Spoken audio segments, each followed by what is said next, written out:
You're listening to the Perth Property Show, Australia's only weekly property podcast by West Australian experts for West Australian listeners. Catch your latest episode every Monday at 7 a.m. Good morning, everyone. Welcome to the Perth Property Show. My name's Trent Fleskens, your host as always. And what a special, long-awaited episode this one is. Sometimes things happen for a reason, and it's a great time to have a conversation with our Minister for Planning and Housing. And I think I'm missing a couple more in the infrastructure space as well that you might remind me of, Minister, to have a conversation around how our state's going in the housing space, and planning leads into housing too, and what the future looks like in that planning space as well. Minister Carey, thanks so much for coming in. It means a lot to me, and I know it means a lot to the thousands that listen to this podcast weekly. Trent, it's always a pleasure, I have to say. I know a lot of people listen to this, and I do listen from time to time when I can, but there's some really thoughtful, considered discussions, so it's always good to be here. Well, let's continue to have those thoughtful, considered discussions. All these questions today, Minister, are coming from either the managing directors of the top development firms in Perth, a couple of people on your commission, directors, public and private, in the planning space as well. These are all coming from industry, and I'm so excited to hear that you're answering these. And the hot topic we can start off the bat on is something that I reckon there'd be very few people who'd be unhappy with you about when it comes to the R codes and simplifying them and opening up opportunities for mum and dads in this state to be a part of the solution as well. And that's the 50,000 new lots that you want to open up with your policy that essentially augments what R20 means when it comes to subdivision in this state. Can you explain to us your pitch of why you've done it and what your expectations are? How does it roll out and how does it affect mum and dads? Yeah, well, look, I think Western Australia needs as much housing as it can. And anyone who's working in this space, so not the theorists, but people who actually practically work here, it's all parts of the continuum. So it's got to be greenfield, it's got to be infill and subdivisions, it's got to be medium and high density. We need it all to meet the demand. And so when you realise that, then you have to look at all the tools that you've got and enabling more infill, and I call it gentle density. So enabling more infill in already serviced areas seems to me quite a logical extension. So this is why, as part of our R code reforms, and it's part of a bigger package, which I think we all recognise has got very complex, is that typically for an R20 block, and look, got to be clear, I saw some commentary about this being lazy reform, which was pretty appalling commentary by Brad Pettit. This was a year load of work done by technical groups and stakeholder groups that had everyone around, plus the WA Planning Commission that made these recommendations to me. So there's been a body of work. And what the realisation was that at R20 it is a sweet spot. Where a 700 square metre block can't be subdivided, it could be under our reforms because you're scrapping the average lot size. Now, that's a lot of blocks. It is a lot of blocks, but look, you're not going to get 50,000 overnight. It's a choice. Ultimately, I do believe in private property rights. People have a decision whether they want to subdivide. If you want a big block, you can keep it. But if you want to subdivide, and this is particularly, I think, for intergenerational living, where a mum and dad may decide to subdivide and give the backlog to kids to build their own house, then we should enable it. We've got a choice here. We can't build to Geraldton because of the infrastructure costs associated with that. We do still need greenfield, but the reality is that this will help with land supply. And some people have said to me, stakeholders, you probably won't see the full results of this fruition in 5 to 10 years, but we've got to do it now. Is it a case of we've been complaining about death by 1,000 cuts by putting some stitches in and starting to heal some of these the other way of it's not going to be the panacea, the silver bullet, but it's one more thing that I'm trying to implement amongst the suite of things since I became the minister that is at least pushing it in the right direction, and then the market can decide what happens from there? Yeah, and of course this is just one part of the package. The R codes used to be 80 pages. They're now 300. And we do want more flexibility with infill. And so it has become very prescriptive. And so we are proposing changes to the front setbacks, how they're determined, to privacy requirements, and really trying to enable more clever infill development as well that allows people to think outside the box. And, you know, why are we doing this? Well, the health check of our Peel and Perth plan basically has showed that we've still got a long way to go to reach the 47% target. There has been an improvement from 34% in 2023 to 39% in 2024, but we've got a long way to go. And we're doing everything else. Like, can I be very clear? We're doing the station precincts plan. We'll be upzoning significantly around 10 stations. I'm also, as every scheme is coming through, I am upzoning along transport corridors, activity centres to R60, to R80, to R100. So I do support good, medium and high density. That's a part of the solution, but I believe this is too. Now, one of the critics is Brad Pettit, and his point, as you said, he said it was lazy. And I think there's two parts of it that I think you can talk to or explain to the listeners here. One is the obvious angle from the Greens that it is going to see less trees in our canopy. I'd love to hear your thoughts on that, because someone who's done over 100 of these, I do recognise I've cut down a few trees, putting a house behind a house. Hand up, right? And I think that flies in the face of what a lot of the local governments have been trying to implement around their policies. How does it work with that? How do you interface this with that? And then secondly, I guess the other criticism is if you're going to go put a house behind a house, that makes it a lot harder one day, given the capital value there now, to then turn that into a medium density in the future. How do we answer those two criticisms from the Greens? The problem I have with the Greens is, what is their solution? Because they're saying it's got to be medium density, etc. Well, if that is their solution to housing supply, then we're damned, because it is all of the continuum. You need greenfield. Yes, we need medium to high density. We also need these reforms.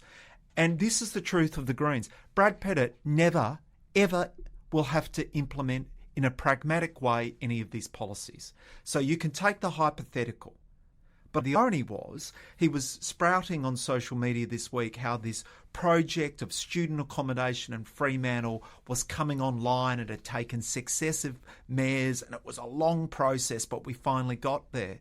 Yes, Brad, welcome to the construction market. This is what we face with every medium to high density project. We're doing that. We're doing these ARCO changes. We're doing the station precinct approach, which he also opposed, because he said it should be left to local governments. We can't trust some local governments because they are not upzoning enough to get that through. But they're not on board, right? No, they're not on board. So how do you tackle then that local government policy that seems to be sweeping across the state for good intentions and for better or worse, depending which side of the fence you are on, with regards to tree retention and how that essentially is a blocker to what you're trying to achieve here? What does the state government do about it? I mean, I suppose I've been criticised both ways. So I was criticised for not putting it into scheme amendments, which I didn't support, because my view is that kind of approach should not be in planning schemes. It's way too rigid. Now, I do respect that there are local governments introducing a local planning policy. And as a side note, as part of our code reforms, what we're looking at is getting some of the medium density features. So if we're going to allow subdivision, at least have deep soil zones and some soft landscaping provisions, which I have to say a lot of people already do. I suppose our approach has been that if you're going to introduce, and I know you may disagree, Trent, but if you're going to introduce those measures, do it at a local planning policy. Why?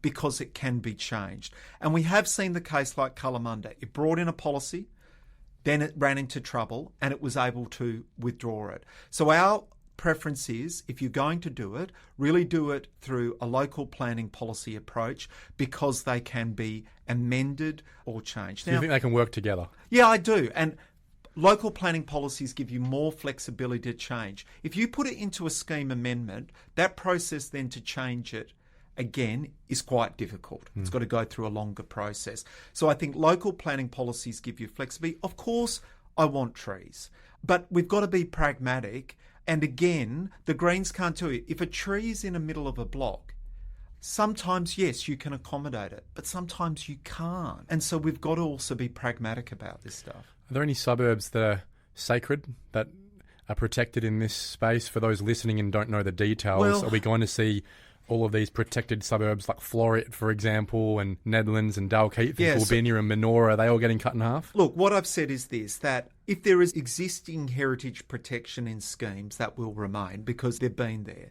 But I've also been on the public record, and this got people excited, was I said, well, look, we've really got to start moving to make R30 the standard. That's the aspiration. I accept that there will be still areas in Perth at R20 and below, but you've got to be able to seriously justify it. I'm laying out a challenge. And you've got to remember, how does this process work? So schemes come up to me. The WAPC review them. They go out for consultation. My challenge to local governments is this. If you're going to do low density, you've got to prove why. And where have you filled in the gaps in the rest of your local that's government? right. And if you're going to justify R20 over here, where are you making it up in terms of R60 or R80? And what you are seeing at the moment, so for example with the Cambridge scheme, the WA Planning Commission said we need to upzone a lot more along transport corridors. So if you want that low density, show me how you're going to enable higher density. And this is the other thing which we know is the truth, is you zone, but again, in my view, you need to go strong with medium to high density along the transport corridors and activity centres because we know not all of it's going to be developed. This is the kind of error or the assumption by some is just because you upzone something, I've accepted. It won't be 50,000. No, but you've got to enable it. Yeah. And I've been upfront. You always use a projection, and I get criticised. Of course we use projections. I mean, Liberal governments have do this. Well, you have to have some goals. Yeah, that's right. And I think also people then start to realise, I mean, quite interestingly, nearly all the feedback I've had on this subdivision is, does it apply to my property? Yeah. So there's a lot of people who are wanting this, and so I really do believe that this will be important for land supply. Honestly, for a lot of people on the ground, it's their only pathway to retirement without the Australian pension.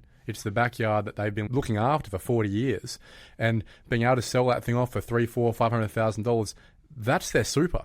And they're just sort of unlucky up until this point that they're sitting on a block that may be 800 square metres in R20. The second that's opened up, they'll be giving you a Christmas card, I think, John, in that sense, because without it, they'd have to move house and they'd lose all that in the first place to be able to downsize and then divest for the future. Because most people, as we know, a struggle for a few years now has been an inability to downsize, a lack of mobility, which is becoming less of a problem with stock on the market at the moment.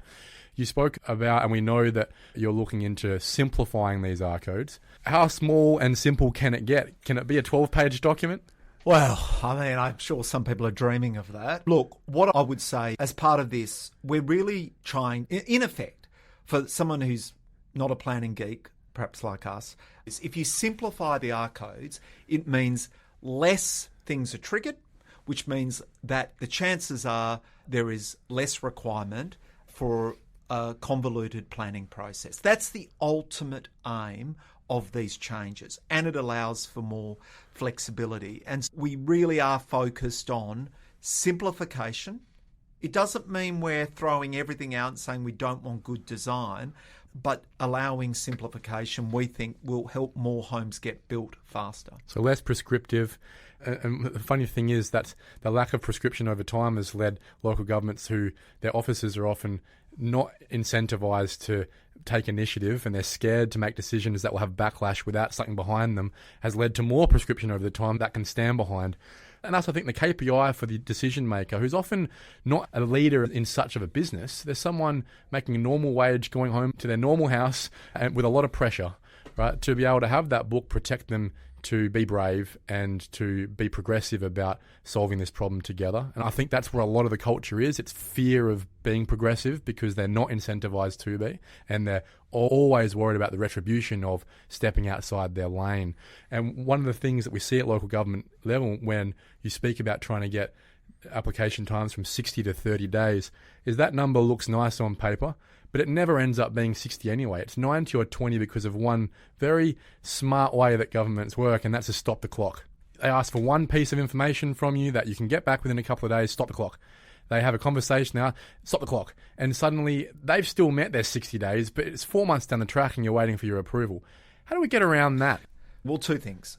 First of all, there are some good local governments that are creating fast-track processes like Stirling and Bayswater who are really trying to change the culture. And you're right, it's ultimately a question of culture. And either it's a can-do attitude or the computer says no. And that can come down to the planning director, the CEO, the mayor, the whole way that a council operates. And there are good ones and there are bad ones. And I think everyone would acknowledge that. Secondly, we are working in this space, but it is a bigger challenge. It's public reporting. I know Walger and I occasionally come to blows, but I am having some good productive engagement with them. Ultimately, what I want to see is very clear public reporting of all the key metropolitan, so at least in Perth and Peel and the major regional centres, which captures that information, because at the moment I would suggest the voluntary self-reporting by some local governments, which doesn't, I believe, capture the stop the gap process or other referrals. Because there is sometimes legitimate reasons where you need referral advice or stop the gap, but I don't want to see it abused. But one way is through detailed and very transparent public reporting of times, because we do want to encourage competition in local governments about their planning approval processes. That's fantastic. And I think it is a big cultural thing. One of the next questions is from a director in one of the local governments. The car parking gamble, one of the things we're talking about is having less minimum parking, right? I can stand behind this question in a way in that I do love a lot of the variability that comes out of the free market outcomes of studio apartments with no car parking in those places. But there are a couple of examples where this was tried by local governments, like Rivervale and Nollamara, where you'd have the 6 walk-up apartments on a quarter acre. Maybe it was 1 car bay per apartment, and then the whole street is just street parking forever and a day. How do we solve that when that's a huge infrastructure problem that sort of, I don't know that there's an answer to in a way? I'd say this first. I acknowledge greater density can bring more parking issues, traffic issues. We're a car state still, aren't we? But we're seeing that anyway. Regardless, we're growing population, more people can mean more cars. But that's why investment in Metronet and that massive 72-kilometre investment of rail has been really important, because we're opening up new transit nodes. But can I say that shouldn't be then used as an argument against density? And I also say this. We know that the cost of a car park is significant. There's been reports done that shows that we could be talking, I think, from memory, $100,000 and $150,000 adding to the cost of an apartment when you're adding in car bays. So if we want more medium and high density, we've got to think outside the box.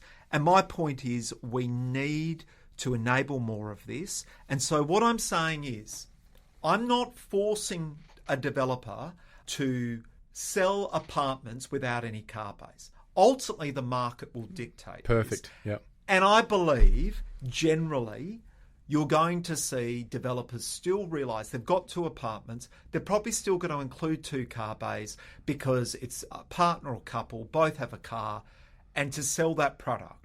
But I'm giving choice. So if you want to do something a bit different, if it's targeted at young people, and we know some of the demographic trends about more young people aren't getting driver's licenses, using Uber or whatever.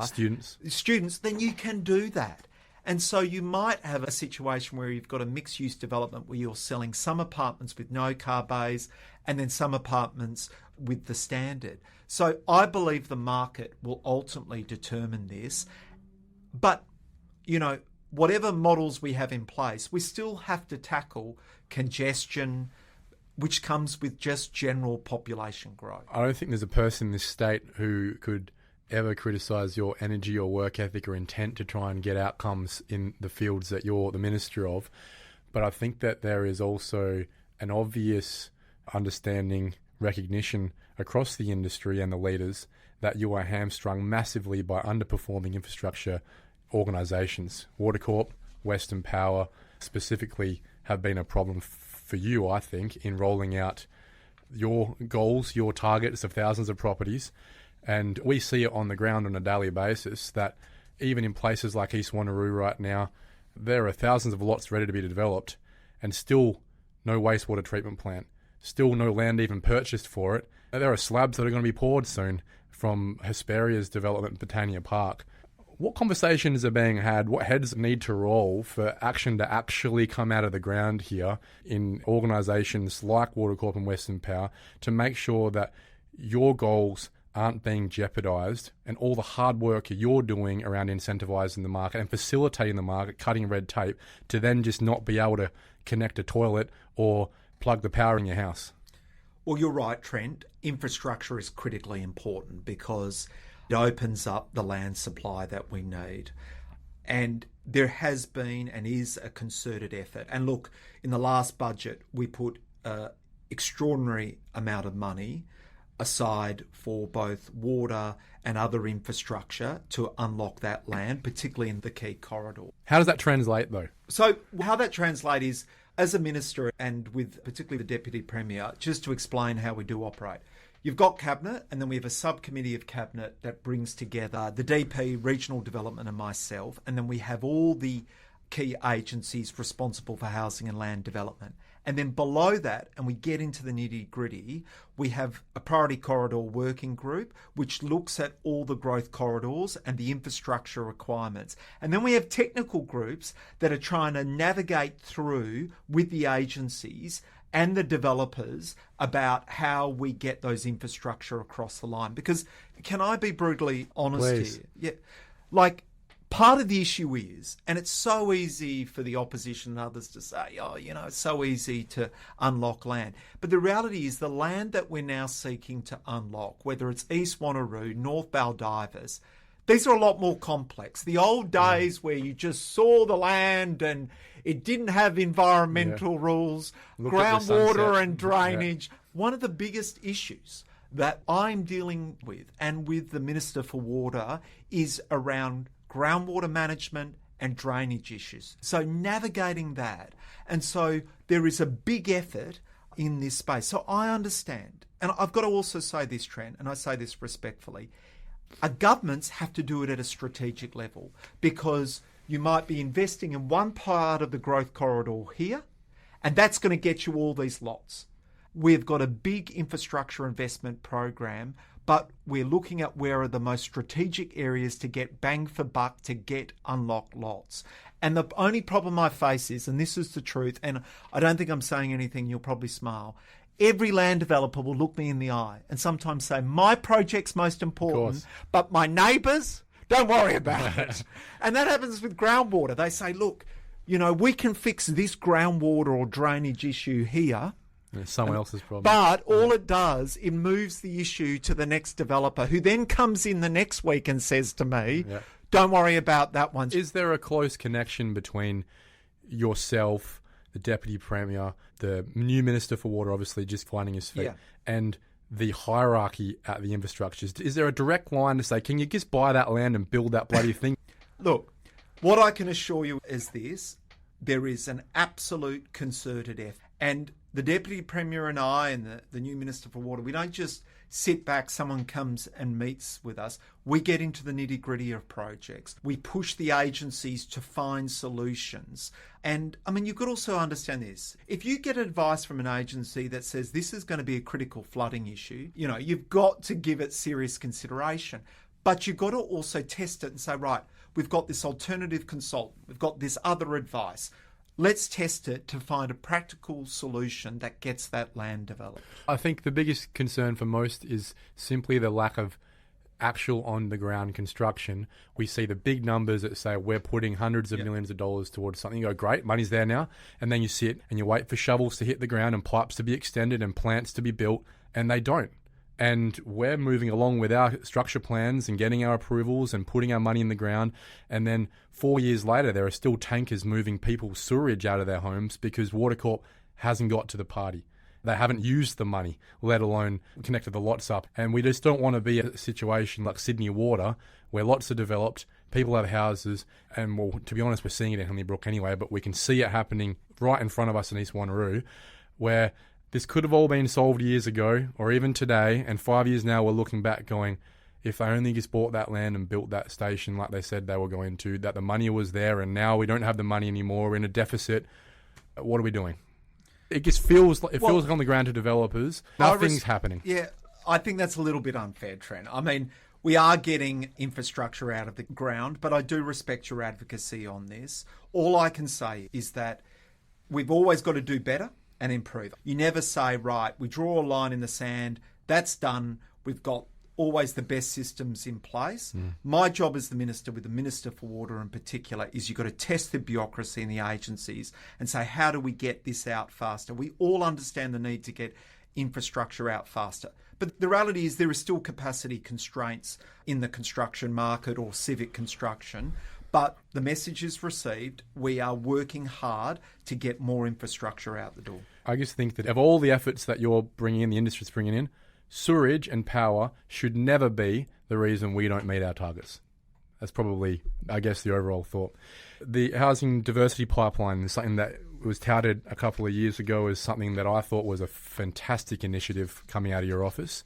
I applauded it. I participated in it. We were successful in it for transparency. But it seems like we had, 50, 60 applications, and maybe half a dozen have actually been successful. I'm aware that ours was the first off the rank, just out of coincidence. I would like to think from Probity's perspective, clearly. It took 18 months to get that contract signed. This policy, this initiative was brought out to fast-track development. What's going on between your great intent and great policy and the realities between all the departments in between for us to still be going, well, we still haven't even settled on the land and I'm the first guy off the list? But look, this program is unlocking 14 sites. But I would say this, developers came in and, I still have to get value for taxpayers. I can't just plonk out land that is not value for taxpayers. And the reality is there were plenty of developers through the second round that just have a land. A lot of people had a land. Fair enough. So I have to meet the requirements of proper valuations. And so really, while I respect the development industry, a lot of people just put in, my understanding was, very low bids. Some of these projects have gone to community housing providers. So they're leading housing projects and they're working through them. But even the issue for them, as everyone knows, is that they've been finding locking in a construction builder has been challenging. So we will continue to identify surplus land and we will continue to get surplus land out through a competitive process. But ultimately, as part of that, it was less about red tape and it was just about ultimately value for money. Commercials. Bingo. That's fair, and that's a great answer. And I'm guided by that. Yeah, no, I think that's fair enough. But I think whilst I 100% take that on board and I think that's a fantastically reasonable answer, it's a great example, if I can be a bit frank about it, how the red tape works in the government space, and that a genuine offer that was accepted with no real need for negotiation on my side took 18 months. I mean, there's no other way in a commercial space where that would have even been reasonably expected.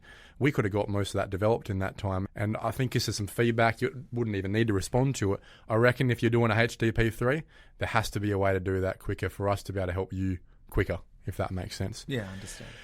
From a social housing perspective, the goal, I think, is to hit 6% generally on our social housing. We're not there yet. Is there a target in your team of we reckon we'll get to that at this point, or it's not really a priority? I don't mean that facetiously. What's the goal in that space as an update, just so everyone knows? So I became the Minister in 2021. I set a target within 4 years of 3,300 social homes. I met that. I set second target at the last election of 1,000 for 2 successive years, and I made that with around 1,030 in the first year and 970 in the second. So the average was 1,000 a year. So we made those targets. I've set a new target now of 9,800 homes. We're around more than 4,200 social and affordable homes. And why am I including affordable rentals in that? So this is the reality is because of the HAF, and there is HAF targets, which everyone's working to. And you want to get that money? Yeah. And no state is reaching the HAF target. And I'm not surprised by that given construction constraints, but we're coming second after Victoria. But we are doing an unprecedented number of build-to-rent projects. And build-to-rent projects which receive HAF funding effectively have a mix of social and affordable rentals. That's why now we're including affordable rentals in our number, because we're actually making them happen. So there's at least 30 social and affordable rental projects that are now being enabled by our state government, which is pretty incredible. You haven't seen that before. So I'm pretty proud. Look, part of the challenge, I have to say, is that, and I said this respectfully, I understand change is difficult, but the old way of creating a suburb of social and affordable housing is dead. We don't do that anymore. You've got to integrate these build-to-rent projects across communities. And what's really interesting is now wherever we propose them, you are getting community pushback. So you get people saying, I don't want it. That's not surprising. It's not. I understand people's fear of change. I understand. But the new model, it's not like the old Bentley Tower where it was 100% public housing. This is, in most cases, a mix, and it's managed by a community housing provider, and they also are given some greater flexibility about tenants making sure it works with the model. So it is a different way of doing things, but I understand that with change, it can be challenging. Does that mean, just given one, the commercials of it across the board, not just for affordable, but two, the pushback, that John Carey has to be Perth's biggest apartment developer? Well, interestingly, I saw Urbis did a study that said by 2028, a third of the apartment construction market would be social and affordable projects. Well, that would be right then. That would mean the government... I think that's nearly your role. At the moment, what we know is when market fails, and there is definitely market failure in the apartment market that is not Western suburbs, government has to step in. Whether you're socialist or capitalist, I think we all agree on that, right? This is the funny thing. I think the Greens don't get it. They go, why didn't that development get built yesterday? We all know doing a medium to high density project can take 2-3 years. 5 years. Yeah, bingo, based on viability, construction, and it's a very difficult process. And then I've got Sandra Brewer and her team saying to residents, oppose the social and affordable build to rent project. So I've got both sides, one saying don't do it, the other side, you didn't do it yesterday. These are difficult projects, whether it's private or public sector. But the difference is with the public sector, we can take the risk because we're not worried about profitability. We're worried about just making sure they're delivered for value for taxpayers' money. Yes. What's that test? It's going to cost us a lot more to house these people in emergency housing. Having people sleeping rough on the street is more expensive because they end up in the public health system. And different projects, there's not a magic figure because if you're building in the regions, that's a very different proposition from building an apartment. But we do still look for value for money. I'm not just going willy-nilly with projects, but you're right. We have market failure. And when you have market failure, if I do not intervene with these build-to-rent projects, then no one else is going to provide the housing and you're going to have a lot more people rough sleeping. A few quick fire questions. Personal one. The state government land on Watley next to the underpass, Maylands East Perth area, that was in the first housing diversity pipeline. That's been sitting empty for a while now. Yeah. Great site. What's happening there? So that is a project led by Bethany. They got their DA and now they're working through builders. People see a site, a big proportion of the build to rent projects are by the community housing sector. That means we provide support, we provide planning support, we provide the funds. But these community housing providers are directly responsible for the management and delivery of the projects. Bingo. So foundation housing, community housing have projects, housing choices.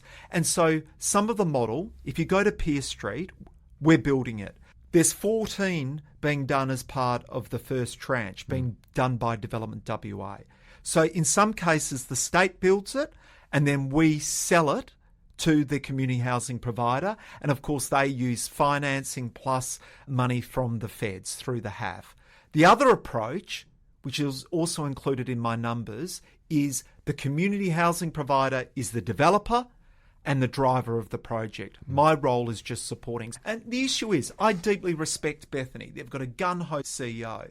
But the community housing sector is subject to the same issues as the private housing sector. working through designs, working through costs, finding a viable builder. So when people are criticising that site, they're not criticising the government, they're criticising a community housing provider. I say, yes, we want that to get that project over the line, but give them a fair crack. They are facing the exact same issues that a private developer is. I assume they've got sunset dates like a lot of other people, that if they don't get cracking, you'll take it on? Yeah, but we want them. The view and understanding is you need the community housing sector to grow. We've actually created a $6 million grants program to help bolster the capacity. And there are projects already well underway and being delivered by the community housing sector. And why do we want them to grow? Because they actually save taxpayers money, because they get financing, they use low-cost loans, they get money from the federal government. So every community housing project can be a saving to WA taxpayers, because we put less in, which means we can help that project there, we can help this project over here, because they're using levers that we can't necessarily draw on. Okay. The Freo line has had a lot of controversy recently with the train station plan you've had. Yep. If you take it even further and you get a little bit more radical, you drop that train line and you've got hectares of land that could be developed into high-density housing right on top of a train line, and there's your walk score straight away. Is there a future that we're alive in that timeline where that might even happen? Trent, I'm a straight shooter. I don't think so. And the reason is that we've got so many brownfield sites we're trying to unlock that I would rather use the money to continue to unlock some of those areas rather than... I mean, obviously, I always support the aspiration of undergrounding rail, and the Minister for Transport's done an extraordinary job with Metronet, but I support that aspiration as someone who's passionate about more density. But I think through our station precinct plan, and here's the tip, I'll be announcing the core and transition zones very soon. I think already there's enough that we can unlock. So it might happen in the future under a government, but if I'm going to use additional funds, I want to unlock existing brownfield sites that perhaps have constraints. Lower hanging fruit is what you're saying. Across the state, across the metro area, is there an area that straight away in your head go, I'd love to see that gentrified, I'd love to see that renewed, that's low-hanging fruit in terms of just a geographical location? So one of the things that I know there's a lot of aspiration is Morley. I really think... I'm a Morley boy. Yeah, there is so much potential, and I know there's a lot of controversy around the Galleria redevelopment, and it's getting a redevelopment, but I think there's so much potential there. And actually, just as a side note, my neighbour opened a cafe there that was very cool and hipster, and I was blown away by the number of people that turned up. Because a lot of different demographics are moving in there, I think Morley has so much potential and a lot more potential for mixed-use development as well. And if you know it, there's a lot of existing area, like where the old Bunnings site is, that you look at these older restaurants and you think in the future, by God, this could be fantastic for medium and high density. Yeah. So for me, Morley is an area that I aspire to see medium and high density. Well, it's supported by 2 train stations as well, so that's a big help. And great close location. Exactly right. My mum will be happy about that. If you could wave your magic wand, and you've spoken about that many times in the past, I've yet to see it though, and have something be created or removed in an instant, something that you'd want or something you just want to get rid of straight away to make your job far more efficient, what would it be? I know everyone expects me to say local government, which is completely unfair because I was a local government minister. You know, look, I do respect that there are really good local governments, but I also understand that there are problematic ones, and we're seeing a lot in the media. And I suppose what I would say is everyone says, oh, just rationalise and amalgamate local governments. We had a former premier that tried to do it. A Liberal one. Yeah, a Liberal one.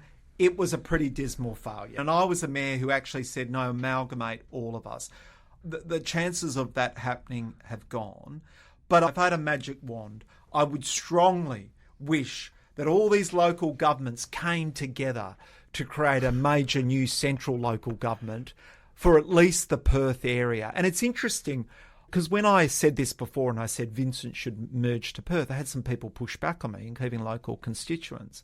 But actually when I went into it and then talked about the efficiencies and for ratepayers, a lot of people went, actually, yeah, I wouldn't mind having a second look at it. So I think people some ways get terrified. But if I had a magical wand, it would be that all these local governments come together and decide they're voluntarily going to merge into bigger local governments that provide greater rationality. And my other thing is just for elected officials to get along in local governments.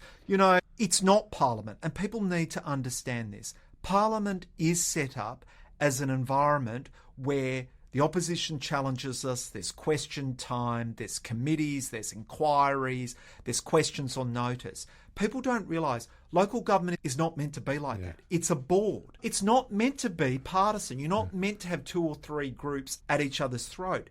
It is a board. The mayor is the chair. They're trying to be inclusive. You agree on a vision. You work to it. You can still have differences. I'm trying to think of one of those that work like that. I think the current Vincent Mayor and her team, while they have policy differences, they do have a vision and they do work to it. So I do think there are some councils that seek to do that recognise their role as a board. They're not the Parliament. And that's where we get confused. Why do you say that the opportunity for that is passed? Because I reckon 90% of constituents would agree with you, and that the people who are against it are mainly people protecting their patch or their job that would be duplicated. You're in a government that is as powerful as government's been in our lifetimes in terms of the numbers. You could get away with a lot more than you do right now when it comes to reform. Why doesn't it happen? So, Trent, the reality is the way the Day Door Amendment works is you have to meet a certain percentage of people to get an agreement. And that's actually far more difficult because you actually don't. And what I do find is that often in local government, a silent majority don't vote. They don't engage. So the people that perhaps have a gripe or are angry or what else may vote. There are really good people who do vote and say, I'm active. That's like every DA, to be honest. Well, I'll leave that to your assessment. But I suppose the point is the mechanism in the Local Government Act is actually not there and conducive to So you can't wave your magic wand. You could have changed the laws and then you could seek to pass it. I just suppose I would say I don't think there's consensus. We do not control the upper house. So I don't know where the Liberals and Greens would sit. But ultimately, it's a lot of political capital to spend. And I just think that if we can keep with our planning reforms, which is more about consistency, standardisation, so it doesn't matter which local government you're in, the rules are a standard. For me, as the Housing and Planning Minister, that's most important. 2 more questions. Is there anything else on the table for reforms coming up? This one's come from a commissioner. Well, isn't that naughty that commissioner is doing that? And this is a side note to it. Will there be a future where a single dwelling never needs a DA? Well, that would be my aspiration. And hopefully my changes to the R codes will mean more of that. But when something triggers so many variations, it requires a consultation. Look. What's coming up? So by the time you listen to this program, hopefully I have not passed, but I'll have announced the station precincts, the cores and the zones. And also I will be announcing very soon other reforms around basically structure planning and MRS, around land development, and also some other work around approvals. So more is coming. I think, I've been criticised. I remember at the last election, I had the Liberals, it was quite unbelievable. One spokesperson said, we'll do a review of John Carey's changes, and the other in a debate said, we have fatigue with planning reform and we shouldn't have any more. This is from the Liberal Party. Absolutely said. Neil Thompson and Steve Martin. You can't make that up. Well, that's caused a lot of issues for the whole industry, to be honest, all of this kerfuffle. Yeah, so the reality is we've got to keep going. And interestingly, if the reforms are about making a system simpler and easier or reducing red tape, then why would you be opposing it? Yes, you have to adjust. But what I find about private market is they have to make changes all the time. A viability of a project, they have to make quick decisions, and uncertainty with the Iran war, etc. So I find that the private sector is very well placed and accustomed to reform and change because they have to adjust to a changing environment all the time. So yes, more reform is coming. Some of it will require changes to the Planning Act. Others will be through regulation, and others will relate to how my agencies refer matters off to other agencies. Last question, personal question. Do you still love what you do? And after a few years in now, after clearly working your ass off, do you think you are making the difference you hoped you would have? Look, I mean, ultimately that's a decision for others to judge. But I do want to say this. I give this job my all. It's 24/7. I'm not someone who just sits back and sets a policy direction. And I have an open door policy. I meet with a whole range of different stakeholders, and I genuinely try to fix issues. Now, there are issues outside of my control that I'll never fix, but I do hope people can see that I'm continuing to drive reform. You know, I get into the nitty-gritty. A community housing project's facing challenges. I'll get briefings. I'll get in there. I'll say, right, well, how do we fix this? Is it financing? What's the hold up? And I have to say this. I know on the social and affordable housing side that I've delivered more than 4,000 social homes, which means there are thousands of either singles or couples or families of people who are living in secure housing. So, that's got to keep you going. Yeah, it does. But there's always more to do. And politics and partisan politics sucks because people say, oh, you failed here or you didn't do that. I've never said that every policy measure that I do will produce the same level of results. But it is the combination of everything that gets you these results. And had we not made the changes in planning reform, for example, then I'm sure that the level of housing approvals and constructions wouldn't be where it's at. Doesn't mean that I don't want more and I'm going to fight for more, but you take the wins. When something doesn't work, you get in there, you try to rework it, or you accept that policy measure isn't enough, but can we consider something else? Didn't answer my question. Do you still love it? I love it. Yeah, I do love it, but it's tough, and it should be tough. You know, I'm a minister. There's no sorrow or sympathy for me. I decided to pick this occupation. I'm not asking for anyone to get out a little violin. Ministers deserve scrutiny. They deserve a tough working environment. I love it. I give everything at it, and I'll just keep going until, as my dad said, one day you're a rooster, the next day you're a feather duster. The people put you in. One day they'll decide to throw you out. Time is limited. Give it your all. Thanks so much for your time today, and thanks so much for walking those streets and your constituency like no other, Minister Carey. Really appreciate it. Thank you. Thank you for listening to another episode of the Perth Property Show. If you've only just joined the conversation, you can catch up by heading over to our website, perthpropertyshow.com.au, subscribing to the podcast, or joining our Facebook page. Don't forget to tune in next Monday at 7 a.m. for more expert insights, local analysis, and suburb spotlights. Happy hunting!